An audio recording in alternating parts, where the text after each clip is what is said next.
자, 안녕하십니까. 제가 예고했던 대로 두 번째 한국사 핵심 정리 시간입니다.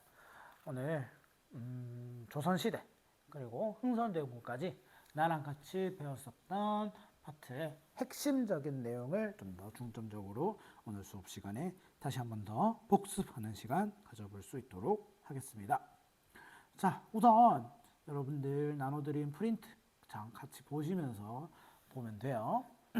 먼저 내가 첫 번째 시간에서 가장 처음에 얘기를 드렸던 거는 조선이라고 하는 나라를 이해하기 위해서는 여러분들께서 반드시 저기 성리학이라고 하는 게 어떤 애들인지 조금 기억을 해야 된다고 했어. 근데 이 성리학이라고 하는 거는 우리가 알아둬야 되는 거는 기본적으로 문제를 해결하기 위해서 인간의 윤리적 개선을 하는 것이 중요하다라고 했고요. 그렇게 하기 위해서 뭐 수신제가 치국평천하라든지 혹은 왕도정치 같은 내용이 나오게 된 것이 바로 유교 성리학입니다. 그래서 이 성리학은 이제 유교에서 하나 더 더하자면은 우주론, 이 세상의 우주는 어떤 식으로 이루어져 있는가라고 하는 우주론과 관련된 내용까지 합쳐진 것이 바로 성리학이라고 말씀을 드렸습니다.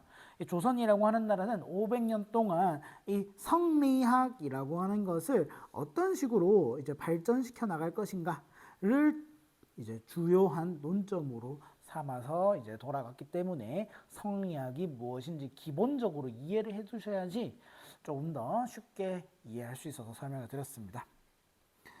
그 다음에는요, 이제 조선 전기의 주요 국왕들의 업적에 대해서 얘기를 했는데요. 우선 첫 번째로 얘기를 드렸었던 국왕은 태조 이성계입니다. 아까 전에 저기 모의고사에도 나왔지만 이성계는 두 가지 기억하면 돼. 조선을 건국했고요. 이 조선 건국을 위해서 고려 말기에 위화도 회군이라고 하는 걸 해서 조선을 건국하는데 이바지했다라고 하면 되겠고요. 그 다음에 추가적으로 이제 성리학적 질서를 보여주는 대표적인 증거가 경제육전이라고 하는 법전이라고 얘기를 드렸습니다. 그래서 사실 태조 이성계는 조선을 건국한 사람이다 정도만 알아두면 돼. 두 번째, 태종입니다. 태종은 이방원이고요. 사실은 이 태종 이방원 같은 경우에도 주로 왕권 강화를 하는데 힘을 썼고요. 뭐 여기 프린트에 뭐 여러 가지 적혀 있긴 하거든. 근데 왕권 강화를 하기 위해서 여러 가지 일들을 했더라 정도만 기억하면 돼요. 그 다음에 세종의 뒤를 이은 것이 세종입니다. 이제 세종은 중요하다고 말씀드릴 수 있겠죠. 세종의 주요 업적, 기본적으로 성리학적 질서를 수립하기 위한 다양한 노력들이 있어 왔고요. 그 결과로서 이제 실시되었었던 정책들이 어떤 것들이 있냐면 기본적으로 집현전을 설치하고 삼강행실도를 만들고, 삼강행실도는 그림으로 그려진다고 했어. 사람들이 글을 못 읽으니까 많은 사람들한테 유교 윤리를 전파하기 위해서 그림으로 표현한 거, 그게 바로 삼강행실도였고요. 그 다음에 더 나아가서 훈민정음까지 만들었다고 했습니다. 더불어서 여러 가지 영토도 확대했는데요. 그렇게 하기 위해서 스시마섬을 정벌했습니다. 스시마섬 정벌 같은 경우에는 일본이랑 관련된 문제였고요. 더 나아가서 여진과의 문제를 해결하기 위해서 사군 육진을 개척하였습니다. 이것이 세종 때 있었던 일들이니까 잘 기억해 주시면 좋겠다. 그 다음에 우리가 알아둘 거는 세조인데요. 세조는 계유정난이라고 하는 것을 통해서 왕위에 올랐고, 세조도 앞에 얘기했었던 이 태종이랑 유사하게 주로 초점을 두었었던 것은 왕권을 강화하는 것이 목표였었다라고 하는 것 정도만 기억해 주시면 좋겠습니다. 그리고 이때 경국대전을 편찬하기 시작했다. 이 정도도 함께 기억해 주세요. 조선 전기의 왕에서 마지막으로 알아둘 거는 성종입니다. 성종도 이제 성리학적 질서를 확립하는데 특히 통일적 성문법 질서를 확립했는데요. 그렇게 하기 위해서 어떤 노력을 했냐면은 홍문관을 만들었고요. 국조오레이라고 하는 책을 만들었고요. 그리고 경국대전을 완성하고 반포했습니다. 반포는 널리 전파하는 거야. 그리고 이제 이때부터 사림 세력을 적극적으로 등용하기 시작합니다. 그래서 성종 때는 이런 여러 가지 홍문관, 국조오레이, 경국대전 이런 것들을 통해서 이 세종 때 썼던 성리학적 통치 체제를 점차 이제 확립시키려고 했었던 것이 바로 성종 때 있었던 일이었습니다. 그 다음 2페이지와 3페이지를 넘어가시면요. 이제 중앙 정치 조직과 지방 정치 조직에 대해서 나오는데 여기에서 이제 우리가 주요하게 조선의 중앙 행정기구에서 우리가 기억해 줘야 되는 거는 바로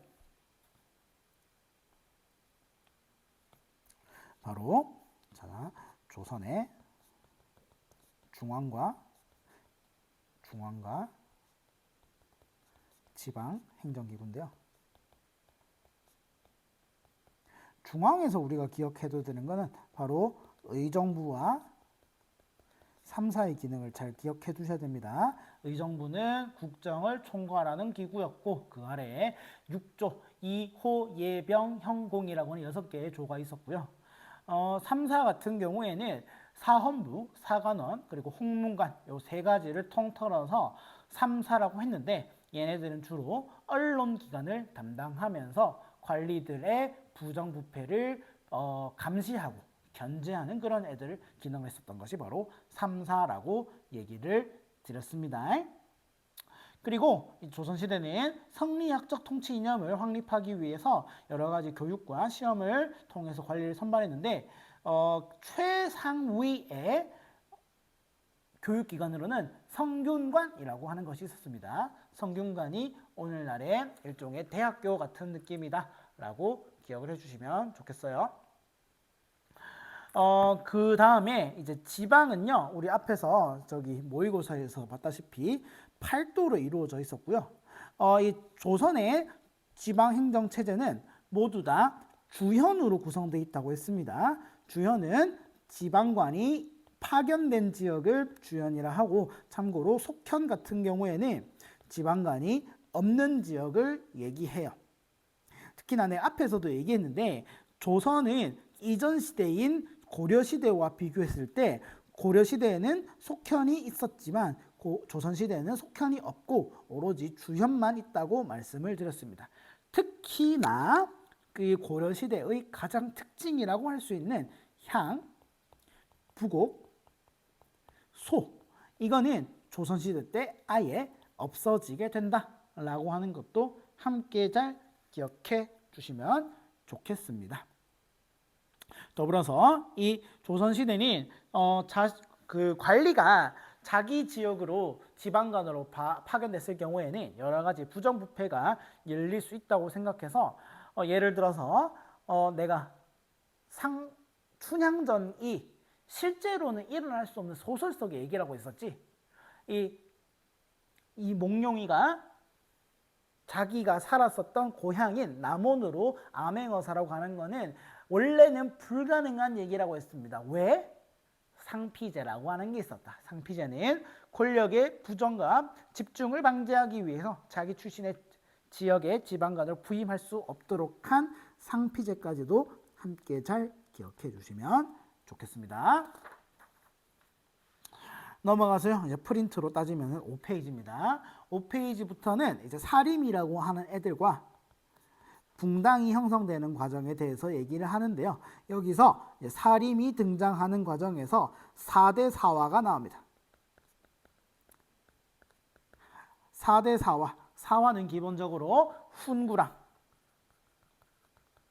사림이 대결하는 과정 속에서 사림은 주로 3, 4에서 활약했었는데 여기에서 자꾸 견제를 하니까 저 새끼들 조져야겠네 하면서 일으켰었던 것이 4대 4고요. 요거 암기 하나만 알려줬어.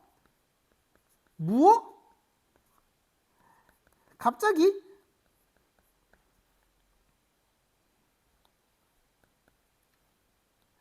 기묘한 일이?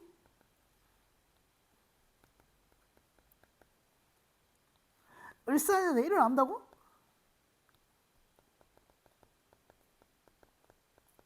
다시 따라해보세요. 무엇? 갑자기? 기묘한 일이? 을사년에 일어난다고? 무엇? 갑작? 기묘? 을사. 여기서 중요한 거는 무엇랑 기묘 정도는 반드시 기억해줘야 되고 순서 기억해 주셔야 됩니다. 참고로 이 4대 4화 가운데 있었던 일 중에 하나가 중종반정이야. 중종반정은 무오갑자 다음에 중종반정 기묘을사 이렇게 순서대로 흘러간다는 것도 함께 잘 기억해 주세요.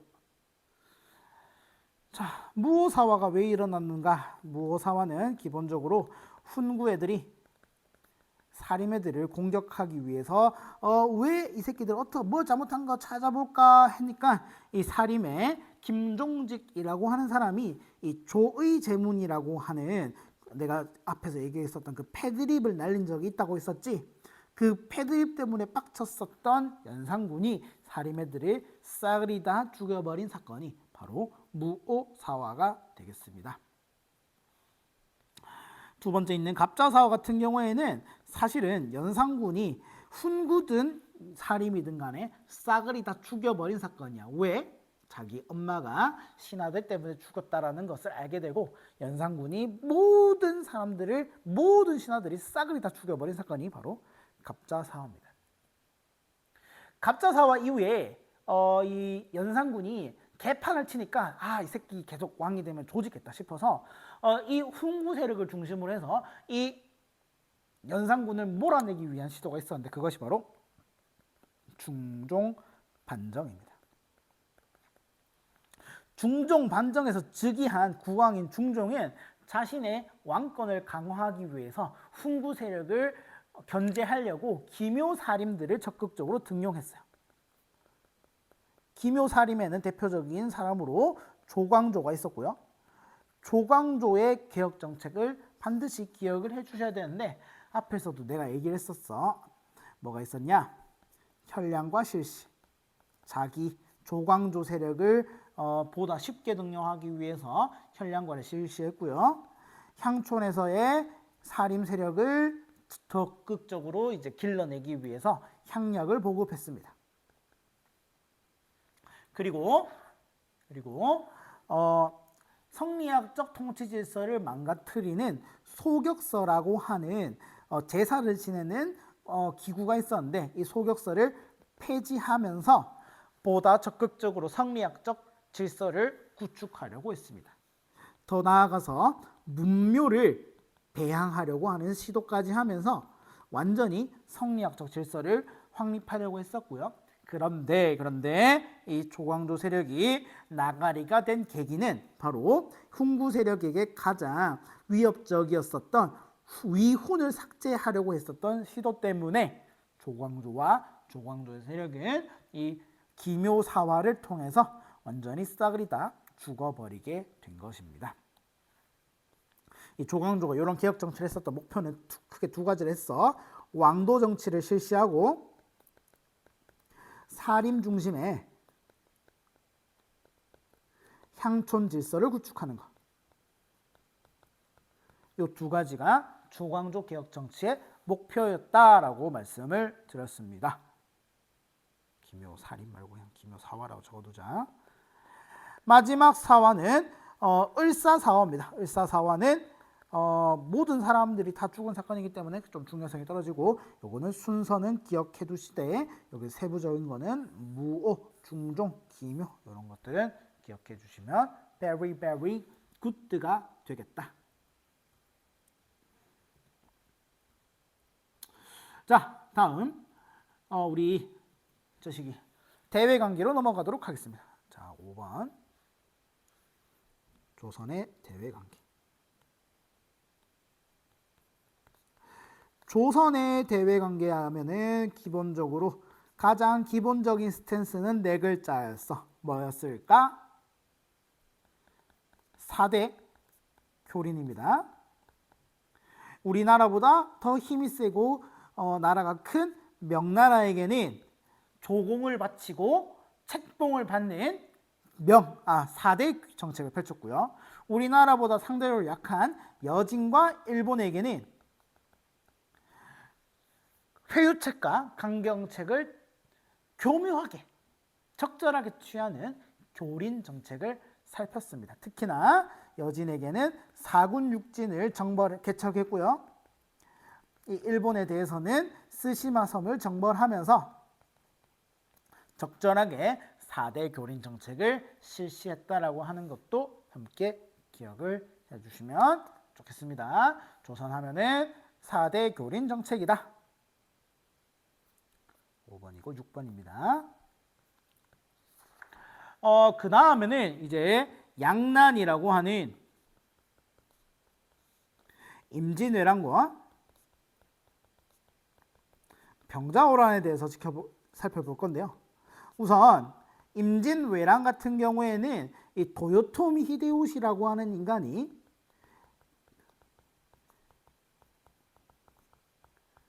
일본의 혼란한 시대였었던 센가쿠 시대를 종료하고 그 지방 영주들의 불만을 무마하기 위해서 조선을 대대적으로 침략을 했습니다. 처음에는 이 조선군이 개떡 발리다가 결국에는 이순신의 활약, 수군들의 활약, 전국 각지에서의 의병들의 활약, 그리고 조선군과 명나라군의 연합군인 조명연합군의 반격 등을 통해서 처음에는 크게 떡 발리다가 그 다음부터는 점점 일본을 몰아내기 시작했습니다. 이런 과정에서 조선의 승리에 영향을 미쳤었던 전투들이 이순신 장군의 한산도 대첩, 김시민 장군의 진주 대첩, 권율 장군의 행주 대첩 등이 있습니다. 그러다가 어떻게 최종적으로 이제 도요토미 히데요시, 전쟁을 시작했었던 도요토미 히데요시가 죽게 되자 군대를 철수하게 되면서 전쟁은 끝이 나게 됩니다. 이 임진왜란 같은 경우에는 도요토미 히데요시 때문에 일어났고 수군, 의병, 그리고 조명연합군의 활약 덕분에 승리할 수 있었다는 거 기억을 해주셔야 되고요. 그 다음에 임진왜란 이후에 각각 조선, 이 전쟁에 참가했었던 조선, 일본, 그리고 명나라가 어떤 영향을 미쳤는지도 기억을 해주셔야 됩니다. 우선 조선 같은 경우에는 내가 전쟁 때문에 어떻게 바뀌었다라는 거 진짜 몇 번 이거 얘기했어. 우선 여러분들 기억해줘야 되는 거, 사람 많이 죽었지, 농사 안 되지, 국가 재정이 어렵지, 요거 하나를 알아둬야 돼. 요거 내가 몇 번 얘기했다. 그리고 정치적으로 얘기하면은 원래는 외부 침입을 대비하는 비변사라고 하는 기구가 이제는 의정부의 기능을 대신하는 국정을 총괄하는 계기가 되는 것이 바로 임진왜란이라고 하는 사건이었습니다. 이것이 바로 조선에게 미친 영향이었습니다. 일본에게 미친 영향은 도요토미 히데요시가 죽고 난 다음에 새로운 정부인 에도막부가 수립되었다. 그리고 에도막부는 조선에게 통신사 사절단을 파견하기로 요구했다라고 하는 거, 에도막부 수립 기억해 주셔야겠습니다. 마지막 명나라는 조선을 도와주는 과정에서 굉장히 많은 국력을 소부했고요. 그래서 명나라는 여진이 성장해서 만든 후금에게 멸망하는 계기가 되었다. 조선 명나라는 후금이 건국되었고 후금 때문에 멸망했다는 것을 기억해 주면 좋겠다. 병자호란은요, 사실 따로 보기보다는 원래는 광해군이 새롭게 등장한 후금이랑 원래 우리에게 그 은혜가 있었던 명나라 간의 다툼 속에서 이 광해군은 적절한 줄다리기를 타는 중립 외교를 했었거든.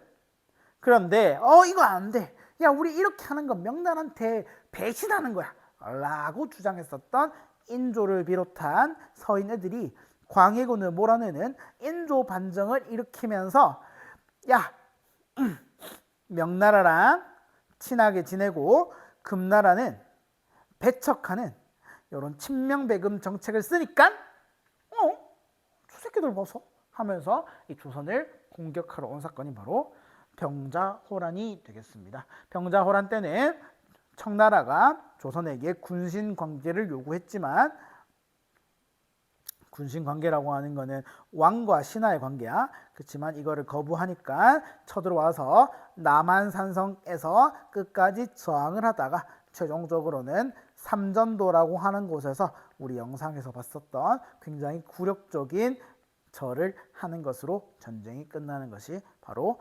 병자호란이 되겠습니다.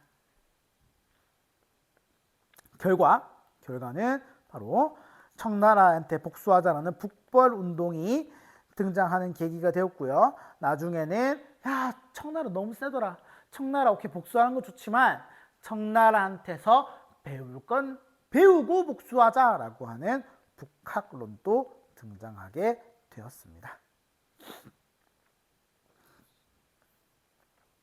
넘어가서 9페이지 보겠습니다. 9페이지.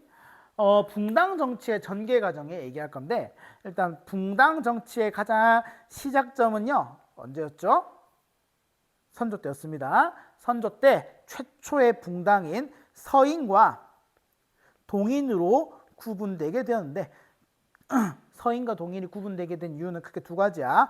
외척 정치를 어떻게 처리할 것인가? 를 두고 기본적으로 동인과 서인으로 구분되게 되었고요.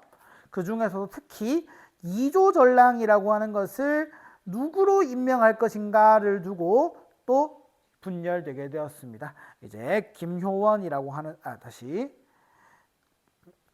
심의겸이라고 하는 사람이 중심이 되었던 것이 바로 서인, 김효원이라고 하는 사람이 중심이 되었던 것이 동인이었습니다.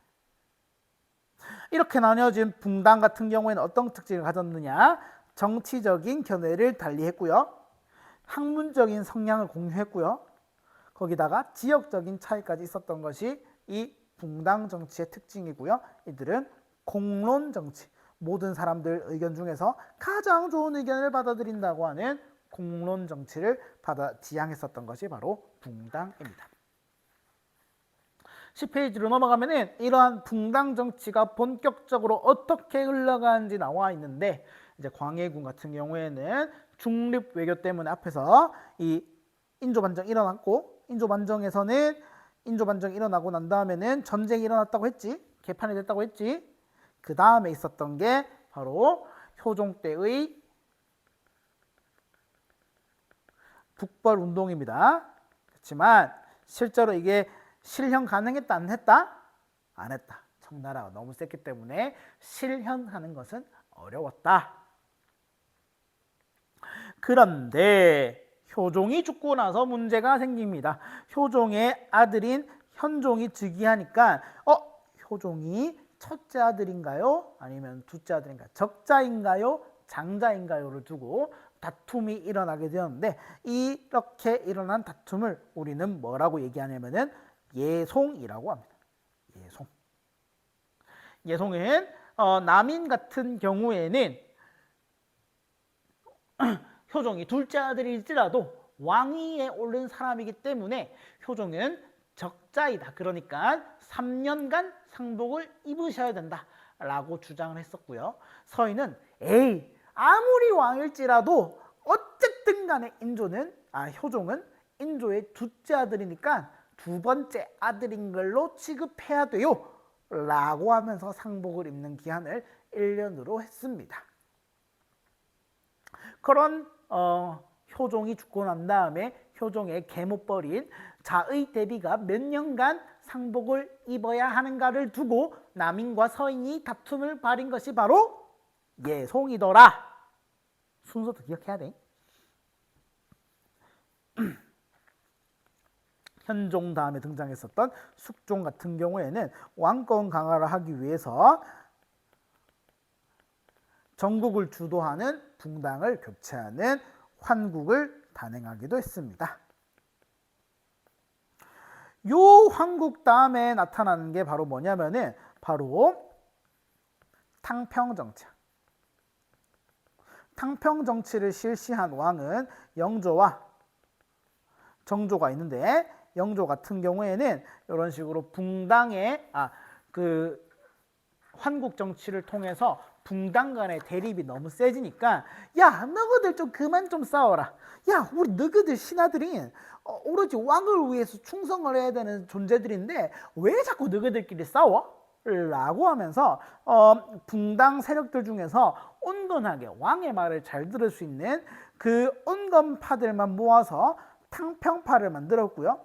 더 나아가서 이제 앞으로 나아가서 왕을 위해서 충성을 바칠 신하들에게 야 너희들 싸우지 말고 왕한테 잘해야 된대 를 알려주려고 야 너희들 싸우지 마 라고 하는 탕평비를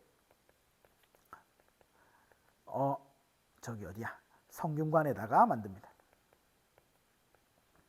거기다가 영조가 생각해봤어. 도대체 저 새끼들을 자꾸 왜 맨날 지나 싸울까 생각해보니까 서원이라고 하는 애들이 붕당 간의 대립을 자꾸 부추기는 것 같은 거라. 그래서 그 서원도 몇 개 정리해 버리면서 붕당 정치의 대립을 조금 완화시키려고 했습니다. 그렇지만 이 영조의 탕평 정치를 완벽하지 못해서 그 대표적인 완벽하지 않았었던 예로 영조와 사도세자 간의 대립 속에서 영조가 아들인 사도세자를 죽여버린 사건이 나타나게 되었다 했고요. 그래서 영조 다음에 등장한 정조는 죽어버린 사도세자의 아들이었었던 정조는 왜 할아버지의 정책은 실패했을까를 고민하다 보니까 왕의 힘이 약해서 그렇구나. 왕의 힘을 키우면 되지 않을까 싶어서 왕권 강화하기 위해서 자신 세력을 모읍니다. 그래서 주장각을 설치하고요. 거기서 초계 문신 제도를 실시하면서 자기 말 잘 듣는 신하들을 만들기 위해서 노력합니다. 거기다가 자기만의 군대인 장용력을 만들고요. 더 나아가서 수원 화성을 건설해서 자기만의 그런 곳으로 천도를 하려고 노력을 합니다만 그 과정에서 정조가 죽어버리고요. 정조가 죽고 난 다음에 세도 정치가 일어납니다. 세도 정치는 일부 가문, 일부 세도 가문, 풍양조 씨나 안동김 씨나 반남박 씨나 달성서 씨나 등등등등 몇몇 일부 가문이 관직을 독점하는 그런 시대로서 굉장히 정치가 문란하게 되었고요. 그 결과 나타나게 된 경제적인 문제점이 바로 삼정의 문란이 발생했다라고 하는 것까지도 함께 기억을 해주시면 좋겠습니다. 다음에 볼 거는요. 세계관의 변화인데요. 전쟁을 거치면서 세계관의 변화가 됐다고 했습니다.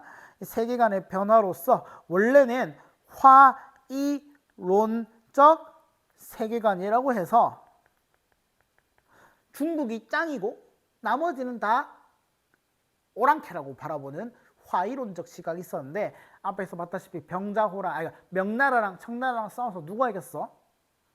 청나라가 떡발랐지. 그러다 보니까 원래대로라면은 청나라가 이제 대빵이다라고 하는 걸 인정해야 되는데 그걸 인정하지 못하는 거야. 그러면서 나오게 된 나름의 멘탈 승리를 하기 위해서 제시했었던 것이 바로 소중화 사상이라고 하는 겁니다.